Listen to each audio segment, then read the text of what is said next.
2016 அமெரிக்காவில் லாரன்ஸுங்கிற ஒரு 70 வயசு மனுஷன் பேங்கை கொள்ளையடிக்கிறதுக்காக பேங்குக்குள்ள போறாரு. நேரா கேசியர்கிட்டே போய் எனக்கு பணத்தை கொடுன்னு பேப்பர்ல எழுதி கொடுக்குறாரு. அதெல்லாம் கொடுக்க முடியாதுன்னு கேசியர் சொல்லவும் லாரன்ஸ் தான் ஒளிச்சு வச்சிருக்க கத்தி எடுத்து மிரட்டுறாரு. பயந்து போன ஒரு கேசியர் $300 எடுத்து அவன்கிட்ட கொடுக்குறாரு. பணத்தை வாங்கிட்டு லாரன்ஸ் நேரா போய் மேனேஜரோட சீட்லேயே போய் உட்கார்றாரு. பயந்து போன பேங்க் ஊழியர்கள் போலீஸுக்கு போன் போட்டு போலீஸை வர சொல்லியிருந்தாங்க.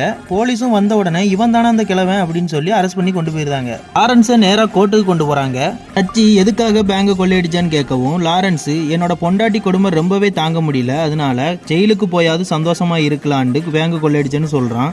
இதை கேட்ட ஜட்ஜ் எப்படியும் நீ பண்ணது தப்பு தான், அதனால உனக்கு தண்டனை கொடுத்தே ஆகணும்.